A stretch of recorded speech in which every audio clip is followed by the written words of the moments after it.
it's still the most often utilized exception. I mean, that's the one I use. Yeah, that's the one that I use. We're the armed attorneys. Today we're talking about legally possessing firearms in federal gun-free school zones. Stick around to the end because we're going to go through all 7 federal exceptions to legally possessing firearms, and you won't want to miss the 7th one because that is, I think, the one most often used in the entire country. And before we get started, please show your support for the Second Amendment by hitting the like button. And to kick things off, we're talking about federal gun-free school zones. Now, many states impose additional restrictions on the wearing, carrying, or possession of firearms in and around schools. So we're only talking about the federal gun-free school zones law. Now, a whole bunch of states do not add extra, criminalizations to possessing around school zones. So this will qualify or work for a whole heck of a lot of people. The general rule under the Federal Gun-Free School Zones Act is that a person cannot possess a firearm within 1,000 feet of the grounds of a public, private, or parochial school.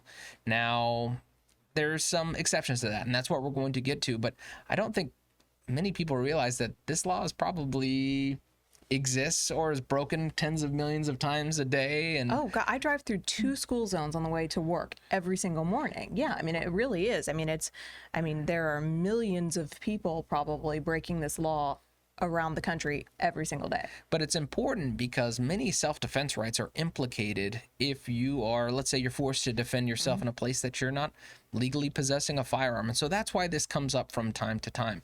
But there are ways to legally possess a firearm within a federal gun-free school zone. And so let's kind of go through those 7 big exceptions.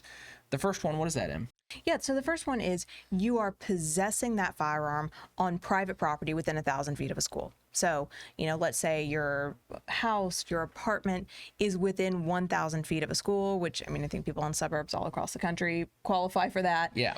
Then you can, within your own property, right, on your own private property, you can possess that firearm. Second one would be if it's used in a program approved by the school. So this comes up typically with ROTC or a school-sponsored shooting activity. Let's say there's a shooting club at the school. If it's approved and sponsored by the school, then that is the second big exception. What's the third one? Yeah, so the third is that you're under contract with the school, like, let's say, a security guard, something to that effect. You are allowed to, under federal law, possess that firearm. Next, we have on-duty police officers. Now, I think this one is a little bit interesting because many states require it has to be on duty. So that's what I want to emphasize. But we know a lot of states require off-duty police officers to carry their firearms. And so we kind of see a kind of bizarre interaction between state and federal law there, but you have to be on duty. Yeah. The next exception is that the firearm is unloaded and you are crossing the school grounds with permission from the school in order to gain access to hunting grounds. I can't imagine this one comes up very frequently, but it's a good one to know just in case. Yes. The next, and this is probably the second most important exception, is that if the firearm is unloaded in a locked container or secured to a permanently affixed firearms rack.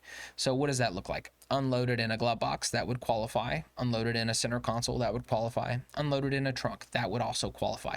And then affixed to a firearms rack. We don't see those as often now because of the increased, there's burglary, and if you have a gun in your car, then, you don't want to be a target for that. But that is an option. If you had a firearms rack that is attached to your vehicle and the firearm was unloaded and locked in that rack, then you would qualify. And that brings us to our most important exception. And what is that, Em?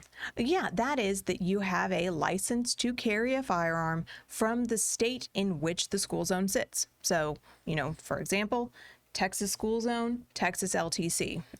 What doesn't qualify would be, let's say that you are, let's say you live in Kansas and you are going through a Kansas school zone, but you have chosen to carry under a Florida non-resident handgun license.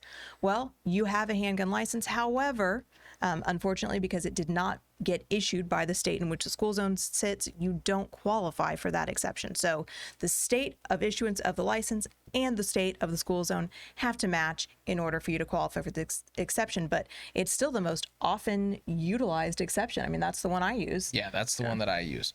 But we hope that you found this kind of quick video helpful. If you did, consider subscribing, hitting that like button, and help us find the anti-2A algorithm by sharing this video. And please question and comment below. Until next time, we're the Armed Attorneys.